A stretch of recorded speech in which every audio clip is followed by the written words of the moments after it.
नमस्कार दोस्तों, जय श्री राम। कैसे हैं आप सभी? आप सभी का बहुत बहुत स्वागत है मेरे YouTube चैनल भास्कर मिश्रा पर। मित्रों, आज का जो ये वीडियो है, ये उन लोगों को समर्पित है जो कहते हैं कि भगवान राम नॉनवेज थे, मांस का सेवन करते थे। दोस्तों, इसमें वैसे तो कोई शक नहीं है कि भगवान राम ऐसा कुछ भी नहीं करते थे। वो तो सबसे प्रेम करते थे। और जो कुछ बहुत ही मूर्ख लोग हैं, वो जो मृग, सोने का जो मृग है, जब उसके बारे में सुनते तो वो लोग कहते हैं कि भगवान राम ने उसे खाने के लिए पकड़ा था। अब ऐसे मूर्ख लोगों की क्या ही व्यवस्था की जाए। उनका तो अलग ही एक लेवल का थिंकिंग है। न पढ़ना है, न समझना है, न समझने देना है। फिर भी जो मारीच की घटना है वो तो माता सीता का अपहरण करने के लिए की गई थी। और जो स्वर्ण मृग था वो मारीच था। मारीच नाम का वो राक्षस था जिसने रावण की मदद की थी और राम जी के हाथों से 2 बार मरते मरते बचा था। लेकिन जब भगवान राम के हाथ से मरना लिखा ही था तो वो मृग के रूप में मरा। तो दोस्तों, बात यहाँ नहीं है। हम बात मेन मुद्दे पर आते हैं, जो ये है कि क्या भगवान राम मांस खाते थे? तो जवाब है बिल्कुल भी नहीं। अब लोग कहेंगे कि भाई कुछ प्रूफ दिखाओ।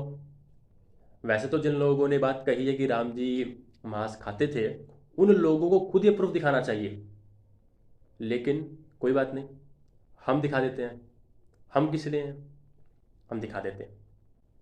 तो सबसे पहला जो मित्रों प्रूफ मिलता है, वो मिलता है श्रीमद् वाल्मीकि रामायण के अयोध्या कांड के जो 54वां यानी कि 54वां सर्ग है, उसके 16वें श्लोक से मिलता है, जो आपके सामने यहाँ पर है, देखिए। तो इस श्लोक में भगवान जो राम है, वो ऋषि भरद्वाज से मिलने के लिए गए हैं और भरद्वाज से कह रहे हैं कि प्रभु, मैंने पिता की आज्ञा से घर का त्याग कर दिया है, वन यानी कि जंगल में आ गया हूँ, और जो है अब मैं फल फूल का सेवन करूँगा और साथ ही धर्म का आचरण करूँगा। तो फल मूल का सेवन तो लिखा है पे, तो फल फल का अर्थ तो फल होता है, फल का अर्थ तो मांस नहीं होता है। तो उन्होंने कहा है यहाँ पे, देखिए, कि फल मूल का सेवन करूँगा। और दूसरी बात क्या लिखी है कि धर्म का आचरण करूँगा। धर्म का आचरण मतलब होता है कि जो सही होगा, जिससे सब लोग सुखी होंगे, वो करूँगा। जब कोई जानवर मरता है तो जानवर दुखी होता है, ठीक है? तो भगवान राम ने यहाँ पे ऋषि भरद्वाज से ही बात कही है। इसके बाद मैं एक और बहुत अच्छा आपको सबूत देता हूँ, जो कि हमारा क्या बोलते हैं, अयोध्या कांड के बाद जो आता है हमारा अरण्य कांड, और फिर किष्किंधा कांड, उसके बाद सुंदर कांड।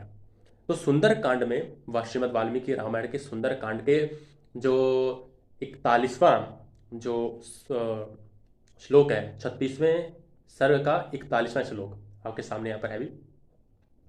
इस श्लोक में आप देख सकते हैं कि हनुमान जी माता सीता से कह रहे हैं कि माता, जितने भी रघुवंशी हैं, यानी कि राम, भरत, लक्ष्मण, शत्रुघ्न, उनके पिता दशरथ, उनके पिता अज, फिर ऐसे जितने भी लोग हैं, कोई भी रघुवंशी मांस का सेवन नहीं करता है। आप देख सकते हैं यहाँ पे लिखा हुआ मित्र। तो ये दूसरा प्रूफ हो गया है। इसके बाद अब मैं एक तीसरा प्रूफ भी दिखा देता हूं। और तीसरा प्रूफ क्या है? पहला अयोध्या कांड, फिर सुंदर कांड, अब युद्ध कांड। तो युद्ध कांड में जो हमारा एक सर्ग है, सर्ग का मुझे भी याद नहीं आ रहा है कौन सा है, मैं आपको बताऊंगा कमेंट में। तो जो उस सर्ग का श्लोक है, 29, 30, 31 और 32 ये श्लोक है। और इस श्लोक में हनुमान जी भरत जी के पास गए हैं राम जी का संदेशा लेकर के कि राम जी आ रहे हैं। और हनुमान जी देखते हैं भरत जी को, और क्या देखते हैं और बताते हैं, देखिए यहाँ पे लिखा हुआ है, यहाँ पे लिखा हुआ है श्रीमद् वाल्मीकि रामायण में कि फल मूल का ही सेवन करते हैं। तो देखिए, तीन तीन प्रूफ दिखा दिए हैं। अगर इसके बावजूद भी कुछ ऐसे मूर्ख, जड़ बुद्धि लोग, तो ऐसे लोगों का अब क्या किया जा सकता है? भगवान ऐसे लोगों पर कृपा करे, उन्हें सद्बुद्धि और ज्ञान दे, यही हमारी आशा है। बाकी आप सभी मेरे यूट्यूब चैनल को सब्सक्राइब करें और शेयर करें, लाइक करें, कमेंट करें, कुछ जिस चीज़ से रिलेटेड आपको वीडियो चाहिए। मैं प्रयास करूँगा उस पर बनाने की। धन्यवाद। जय श्री राम।